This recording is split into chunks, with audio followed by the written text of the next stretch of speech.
All right, we are at chapter 15. Can you believe it? We have gone through 14 chapters. We're at the last chapter of the book, Staff Food Safety Training. Okay, so the biggest thing is, I will tell you this, train your staff. Training in our industry is throwing somebody in the fire. I can't tell you how many times that I have gone into a facility, and if I got 2 days of training where somebody kind of showed me things, that was a good training program. I know of people who have gone into a restaurant and they literally get thrown onto the line. They don't even know the menu. They don't have anybody showing them how to do it, and they're just in the middle of the fire. And that's trial by fire. And trust me, it happens. It's happened in this industry more times than I know what to do with. I've had it happen to me more times than I know what to do with. And you just kind of jump in and do. Now, and that is why I really do try to train people.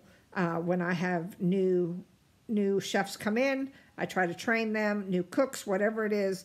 The more that you train somebody, the better off they are. The more you don't have to ease them in real slow, but give them some days of training where they're with somebody and they're showing them how the operation works. They're showing them where everything is. They're giving them a menu. They're giving them the rundown. This is how it's going to be plated. This is what we want. This is my expectations. You doing that lets somebody know what to do. And when you train somebody, they can observe, they can test, they can take tests. I'll never forget when I waited tables at Applebee's when it first opened back in 96 when it came to Atlanta. No, it was before that. It was in 1990, 91. I was waiting tables there. And they had a great training program. I went through a week's worth of training just to be a server. And they trained me on the menu. They trained me on what's in every item. They trained me on service, it was you literally had a trainer that took you through the steps. You took tests every day. You had, and so you either passed a test at the end, and if you didn't stay there. That's a great service training. A lot of places, some places have that, some places don't. When I was at the Westin, I was in a program to train the trainer. So I was becoming a trainer for the hotels because, it's so important to learn how to train people. So you want to observe performances on the job by training people. So, you can observe them, test their knowledge, training staff members in good personal hygiene. People don't have good personal hygiene. A lot of people don't wash their hands when they leave the restroom. A lot of people don't know what temperature to cook something to. A lot of people don't know not to scratch your face and scrub your hand and cook. A lot of people don't know when to wear gloves and when not to. All of those things. So training is huge in our industry. The work attire, your fingernails. Like right now, I got polish on because this is the longest I have not been in a kitchen cooking in an industry with all this COVID virus going on. But you know what? When I'm in kitchens, I don't have fingernail polish on. I don't have any of that. Why? Because you can't. You just don't do that. You want to correct attire. Training staff is also, it's not having a specific training time, but it also is training them every day. It's, hey, don't forget about this. Hey, wash your hands. Hey, do this. Because if you don't, they're going to do whatever they want to do. So training members in controlling time and temperature. And unless you train them on that, they're not going to know what temperature danger zone is. The nice thing is a lot of people go through culinary school today, and most of the cooks have some culinary background.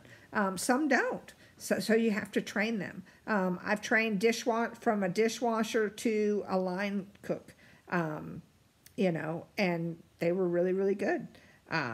But I had to train them on all of it. So it really is, it's teaching people how to cook, how to stay safe, and keep things sanitized and temperature controlled and all of those things. Train staff members in preventing cross-contamination. Train members in cleaning and sanitation. Cleaning is everything. I firmly believe that a kitchen is not, people will walk in and they'll be like, ugh, this kitchen. It's not the cooks, it's the chef. If the chef is not holding them to the standard that it needs to be, people are going to not clean. And you know what? If you hold people to a standard, they're going to be, and they're proud of it, they're going to want to do it. And they're going to do it because they know that's what needs to be done. So, to me, is ask people to do it because they'll do it. Because they want to. Everybody wants to be successful. And cleaning and sanitizing keeps things successful. How to handle your tools, garbage, the periodically retrain staff on food and safety. You can have short training programs. Usually I've had like once a month training programs with my cooks when I was in hotels. I have once a month faculty meetings with my faculty because I'm the program manager. So, you want to have that training. You want to have that motivation. You want to keep people informed. And the more that you can push people up and raise people up, guess what? The better they are.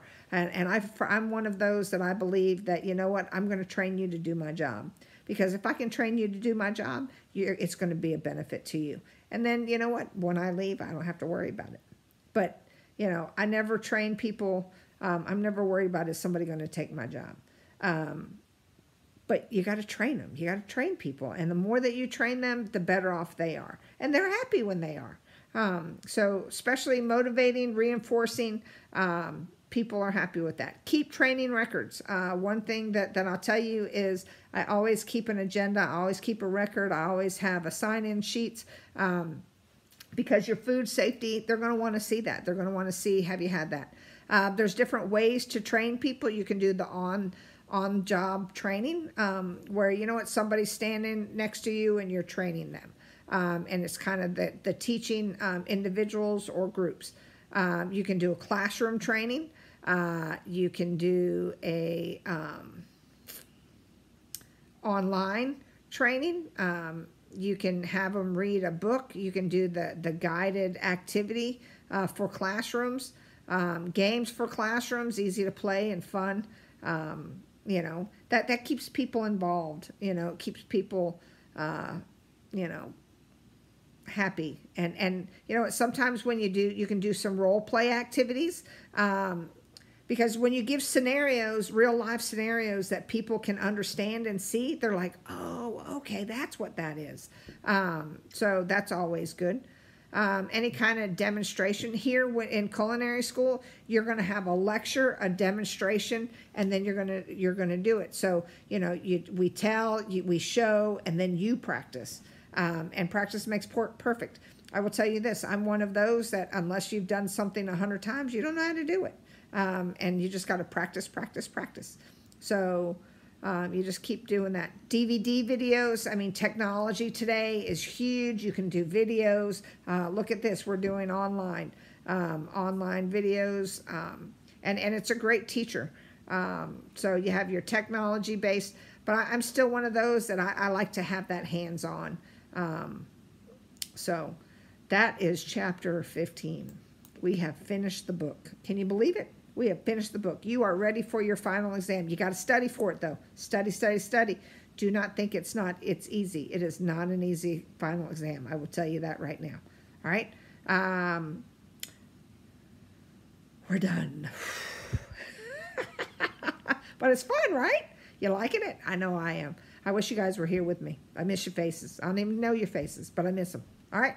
Talk to you later. Bye.